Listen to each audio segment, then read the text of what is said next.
Bonjour et bienvenue dans cette nouvelle Open the Boîte. Aujourd'hui on ouvre Ship Hop de Space Cow.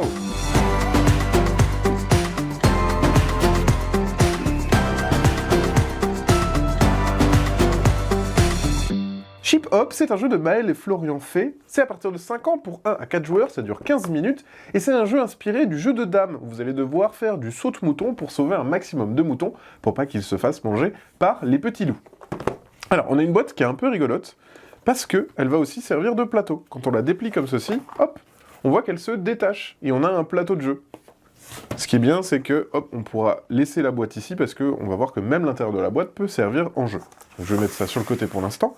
On a une règle du jeu en 3 volets, donc c'est très très simple. Hein. Ici, vous avez l'explication des règles qui tient en 2 pages. Ici, vous avez le scoring, c'est un jeu coopératif, donc en fonction du nombre de moutons que vous avez sauvés, vous avez votre score. Et ici, vous avez les variantes avec des tuiles supplémentaires qui vont rajouter un petit peu de complexité au jeu une fois que vous le maîtrisez. Ça, c'est la règle du jeu.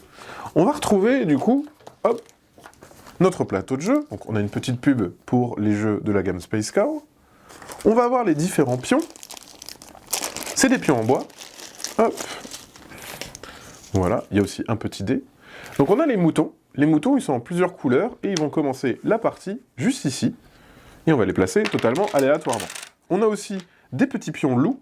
Les petits pions loups, ce sont ces pions verts qui vont se déplacer et qui vont tenter, bien évidemment, de capturer les moutons dans leur petite taverne. Donc au début de la partie, on va placer comme ça ces différents pions moutons. Voilà. Une fois que c'est positionné, hop, on peut déjà commencer la partie. On va lancer en fait ce petit dé. Sur ce petit dé, on va avoir plein d'informations différentes. À votre tour, vous lancez le dé. Soit vous tombez sur les loups.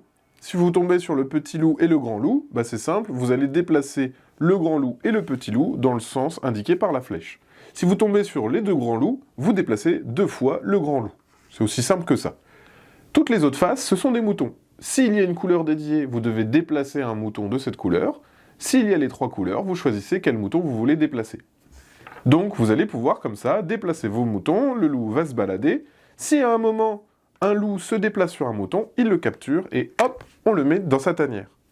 Par contre, si un mouton arrive jusqu'à la ligne d'arrivée, hop, il arrive dans son enclos et il va pouvoir se la couler douce. Bien évidemment, c'est inspiré des jeux de dames. Donc quand on se déplace, on a la possibilité de faire du saute-mouton. Et ça tombe bien parce que c'est des moutons. Par exemple, là, si je veux déplacer mon mouton jaune, j'ai le droit de le déplacer d'une case vers le haut, mais je peux aussi faire saute-mouton et arriver juste ici. Et bien évidemment, ça peut même faire des petites combos. Par exemple, ici, je peux faire hop, hop. Je saute 2 fois, même là, hop, voilà. J'ai le droit, comme au jeu de dames, de sauter au-dessus de chaque pion. On ne peut pas, par contre, sauter au-dessus du rocher. Et là, vous allez me dire, donc ça, c'est la version de base.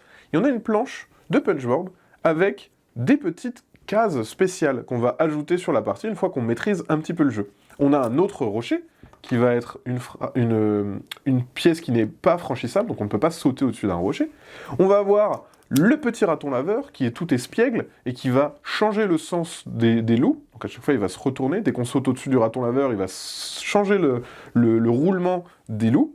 On va avoir la taupe qui est vraiment rigolote parce qu'elle est en 2 tuiles. On va les placer comme ça sur le plateau. Dès qu'on saute au-dessus de la taupe, hop, elle rentre dans sa tanière, donc ça devient une case comme un rocher, et elle sort à un autre endroit. Donc il y a vraiment un côté rigolo d'une case qui devient libre, puis indisponible. On a le renard qui va aider les loups. Quand on saute au-dessus du renard, il va faire déplacer les loups.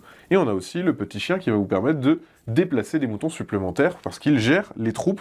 Donc on voit qu'il y a plein de pouvoirs différents qu'on cumule un peu à notre guise en fonction de la difficulté qu'on veut rajouter dans le jeu, si on est déjà fort à ce jeu. Voilà, et bien je crois qu'on a tout montré, hop là, sur Ship Hop. Et bien sur ce, comme d'habitude, on vous fait des gros bisous. On vous dit à la prochaine, et ben c'est tout.